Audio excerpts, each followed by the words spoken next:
Pokemon is a franchise with more meaningful characters than it knows what to do with half the time. With over 1,000 Pokemon now in the franchise as of the last Scarlet and Violet DLC, players now have a wealth of eldritch horrors to tame and beat up children with for their lunch money. But with so many creatures to collect and that gotta catch 'em all slogan only really applying to the most dedicated fans, it's hard for most individual Pokemon to stand out in most cases. But one group of Pokemon that will always hold a special place in many people's hearts are the starter Pokemon of each generation.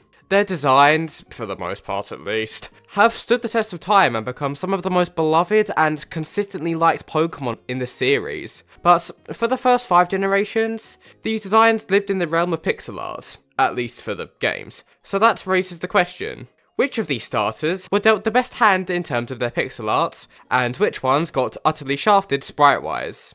That's the question I want to look at today. Looking at every trio of starters from each generation, from Kanto to Unova, to see which of the 3 has the best sprites in each generation, seeing how well it portrays its unique design choices, personality, and so on, as well as just how accurately it matches up to other interpretations of the Pokemon in places like the anime.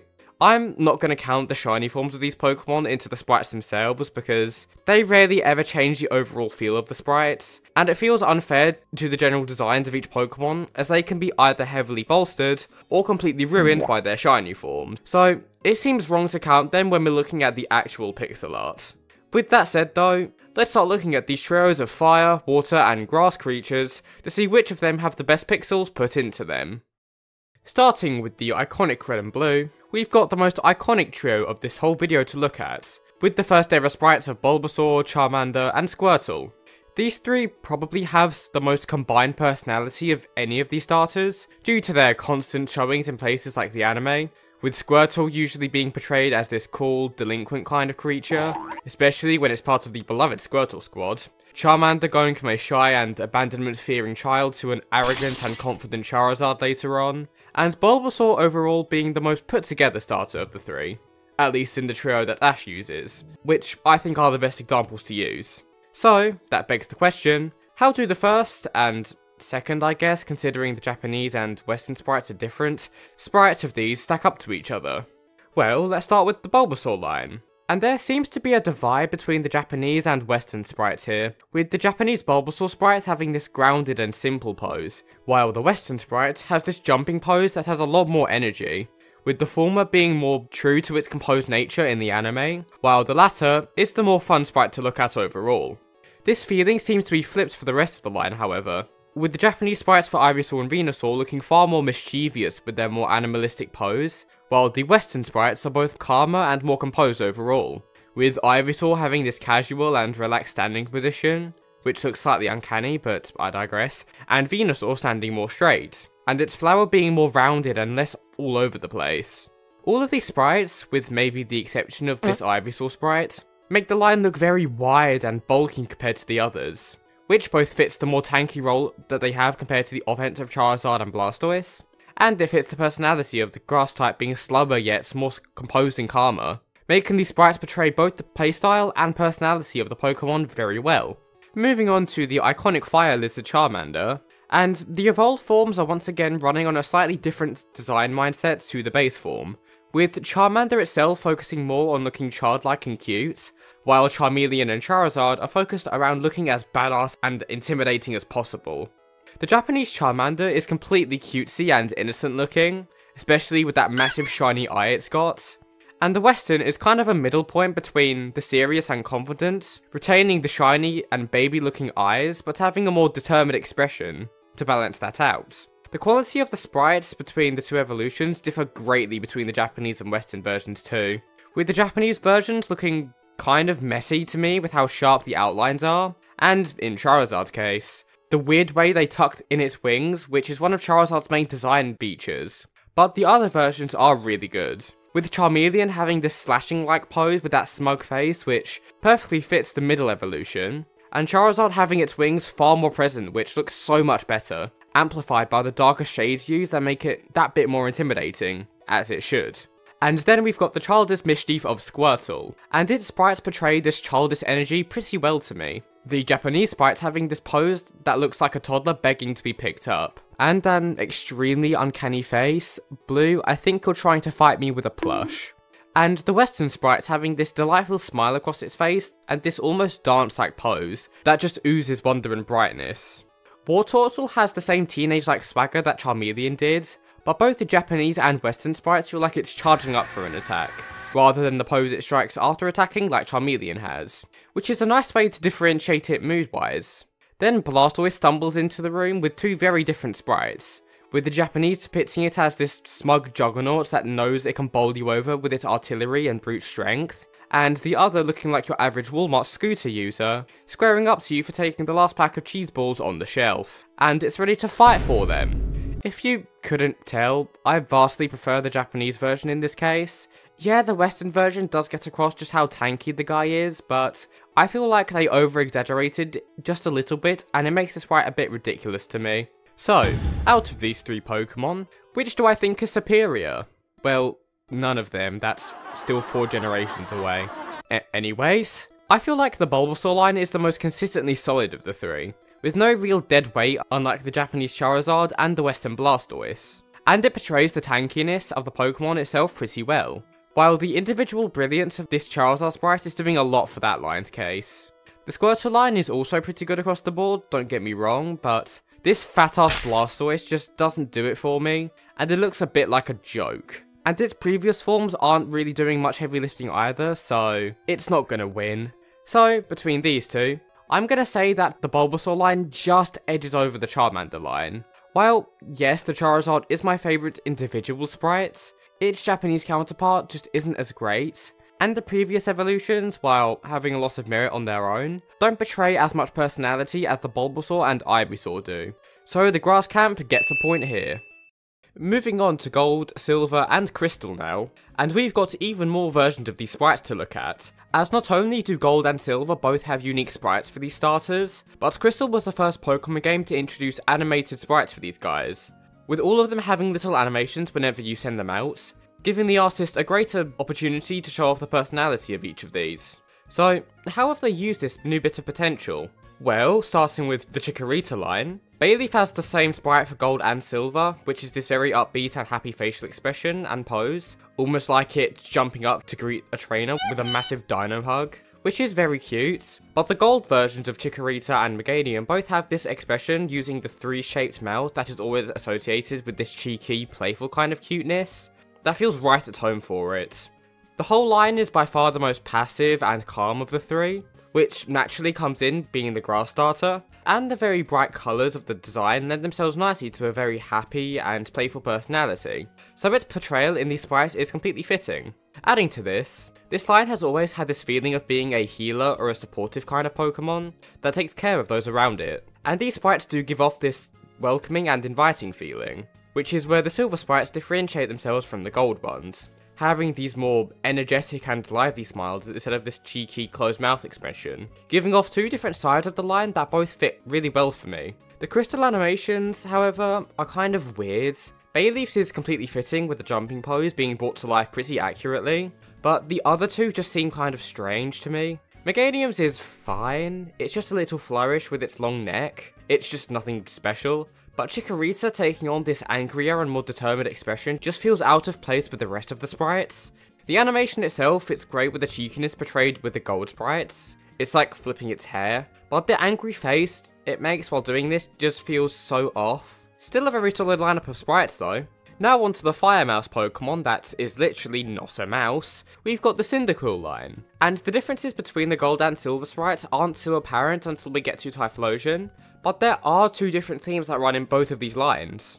The Gold sprites are all slightly lower to the ground than the Silver sprites, and I'd argue more animalistic as well. With the first two forms, it is very slight. Hell, with Quilava, the only major change is what paw is raised, but Typhlosion shows off this difference with way more, with the gold sprite having this raging pose that looks like it's letting out a roar of anger and power before it erupts, which is the signature style of Typhlosion with its erupting flames from its back, while the silver sprite looks much more composed and confident instead of raging, with this very human looking fighting pose that makes it look prepared and focused on the opponent, both of which are believable for this Pokemon. Then we get to the crystal animations, where the fire takes center stage for the most part, with its flickering in all three, which gives off the impression of these Pokemon bursting with energy and heat, which fits perfectly. Typhlosion especially has a very neat animation which combines the composed feel of the silver sprite and the roar and anger of the gold sprite as the backfire explodes outwards. It looks really nice. Also, the new pose for Quilava fits way better with its thin and flowing body. It's a massive improvement over the comparatively basic gold and silver sprites. Now we've got the silly reptiles to look at with the Totodile line, and I would say this line is the closest to what the original Gen 1 sprites were going for, with the first stage being the most childish and goofy, the middle stage having a very cocky teenager vibe to it, and the final stage being the most intimidating and brutal looking. Totodile has two sprites that both make it look very cheery, with the gold sprite having this wide smile while looking directly at the player, and the silver sprite giving a playful wave to the camera as well, both of which make the Pokemon seem very kind and energetic, making both of them quite fun. Croconaw sprites are kind of two sides of a similar coin, with the gold sprites having this sense of naive confidence which fits the middle evolution, and the silver sprite has this goofy expression that looks like it's squaring up to you, both of which lend themselves to a very scrappy and chunky design that I enjoy a ton.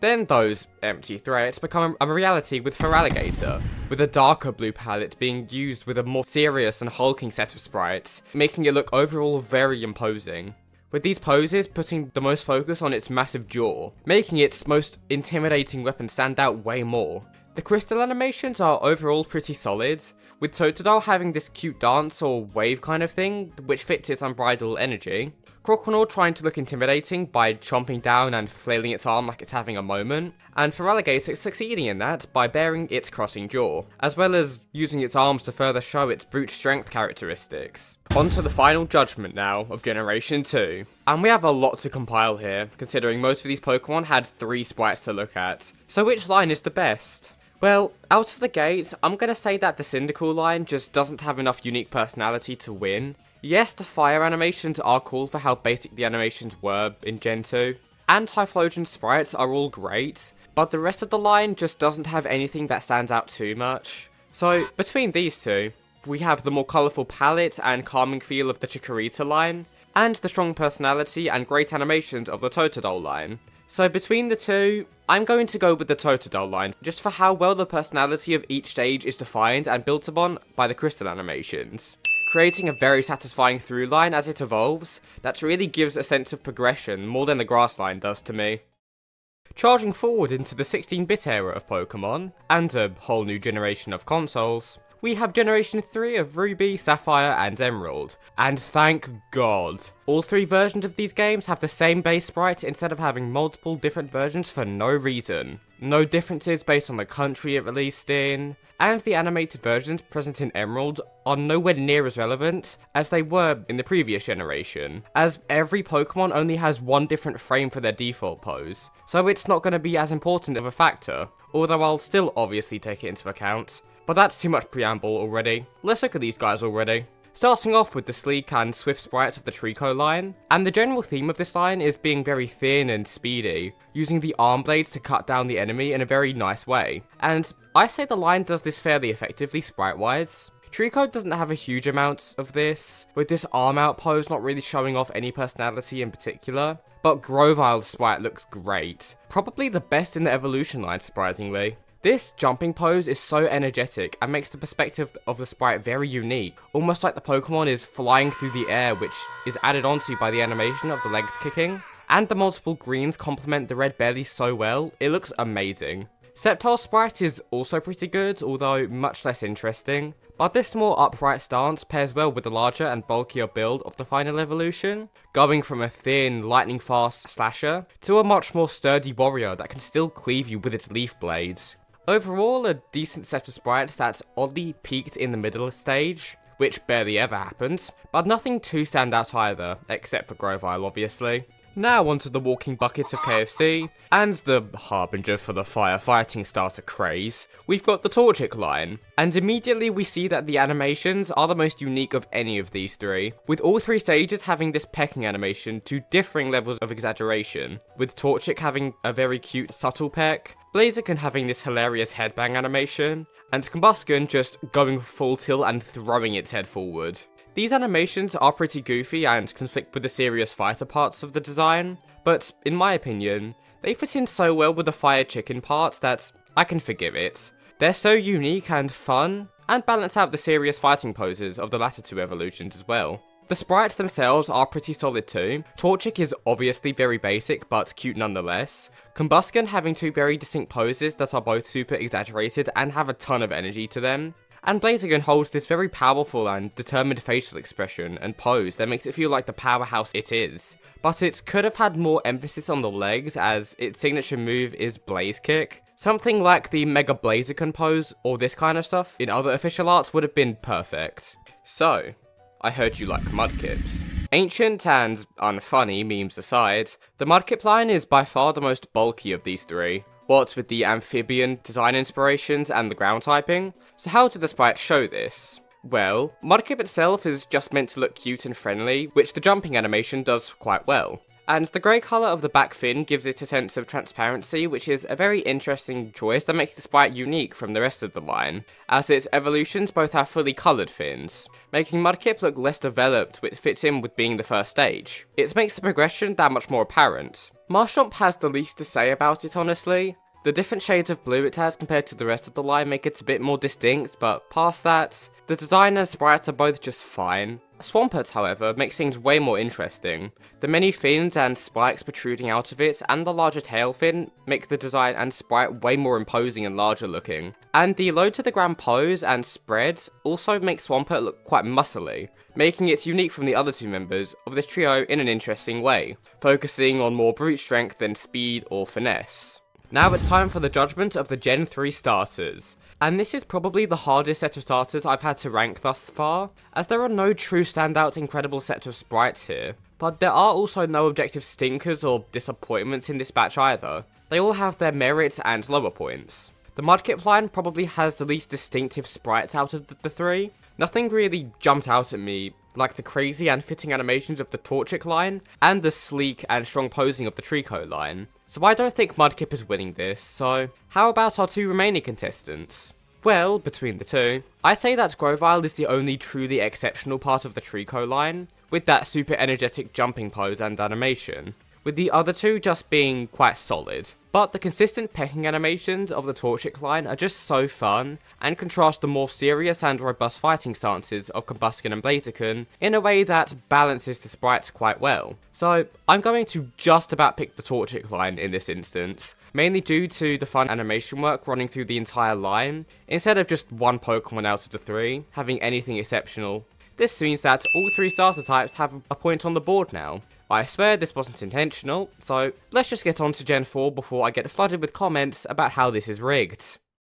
Starting our journey into Sinnoh, we've got Pokemon Diamond, Pearl and Platinum as the first of the two DS generations, and there's a pretty standard lineup of sprites here. There's two for each Pokemon, one for Diamond and Pearl and one for Platinum, both with different entry animations, so let's start off with Turtwig. Now, one thing that you're gonna notice immediately is that the animations for Diamond and Pearl are always going to be pretty nothing compared to the Platinum animations, and this line is no exception. Turtwig and Grottel's animations are both just them raising one foot to make this stomping kind of animation, which does fit their ground typing and hulking build, and Torterra does a similar kind of thing for both of its animations, where it just kind of moves up and down like it's trying to make an earthquake, which all works fine enough. They're just not very interesting to me. And Torterra sharing this animation for both games, with the animation just being slightly more exaggerated for Platinum, is a bit disappointing. Like, at least have it open its mouth a bit. Turtwig's Platinum animation is definitely the best in the line, however, with this very energetic and fun bouncing and smile which are just adorable. It fits the baby turtle design really well. Overall, just a fine set of animations really, just nothing that interesting, but the sprites themselves are pretty solid overall, and have good detailing, especially with Torterra. Next in line, we've got the probable fan favourite of this generation, the Chimchar line, famous for being the only source of fire in the entirety of Sinnoh. Do not fact check me on this, I am right. Now, considering their monkey designs, the animation work focuses on making them look as bouncy, jumpy and hyper as possible, which I'm glad to say they succeed in.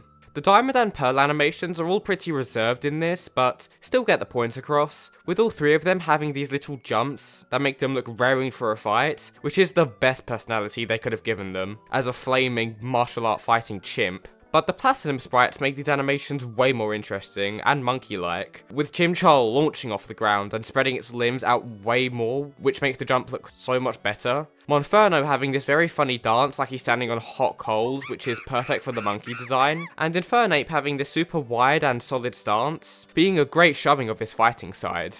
The facial expressions of the entire line are also very nice. Chimchar has this huge smile on its face, Monferno looks determined yet goofy, and Infernape just looks badass and focused. They're all very well placed. Just a super solid and great set of sprites and animations for the Firestarter.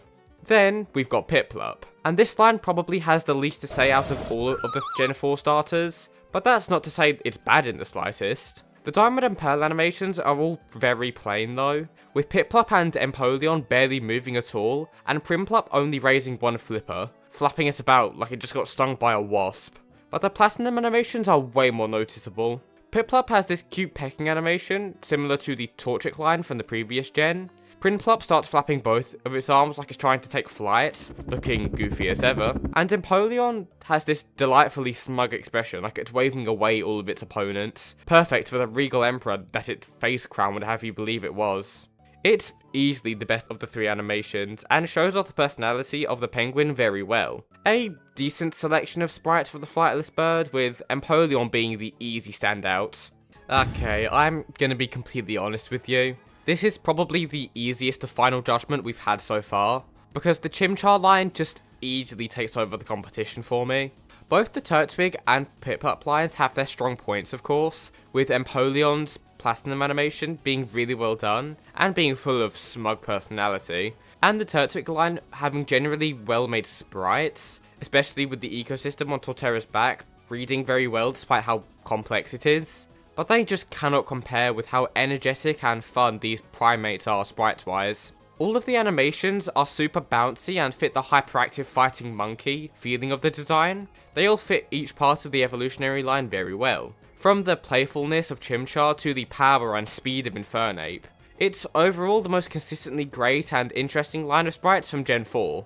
So with that, fire types are leading the way with 2 points, going into the final generation. So will they end up taking the competition in dominant fashion, or will one of the other 2 types come and match them? Let's take a look.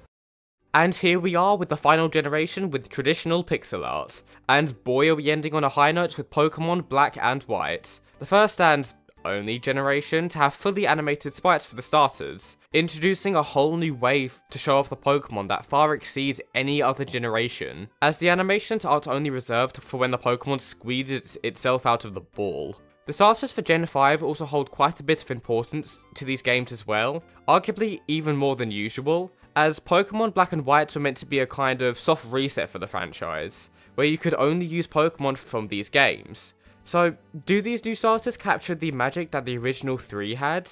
Well, let's start with the graceful and smug grass snake of Snivy. And we can see right away that this thing's personality shines through in its animations, with Snivy itself constantly having its nose stuck up at the opponent while the eye is half closed, almost like it's bored at having to fight such a peasant, exemplified by this part of the animation where it crosses its arms, humanizing this thing and giving it such a regal arrogance to it. The evolutions add to this pretty successfully, Surfine doesn't have a huge amount unique to it, more just building off the smugness of Snivy by sticking its nose up more directly like a taunt, but Superior's sprite gives off such a stronger disgust feeling, having a more narrow and angry eye for the facial expression, and even having these little leaf hands behind its back, as you can see here in the back sprite, which is such a small yet effective detail that shows its royalty and ego. The animations all show off this line's vibes so brilliantly, with details large and small, making it one of the most distinctive starter sprites in the franchise to me.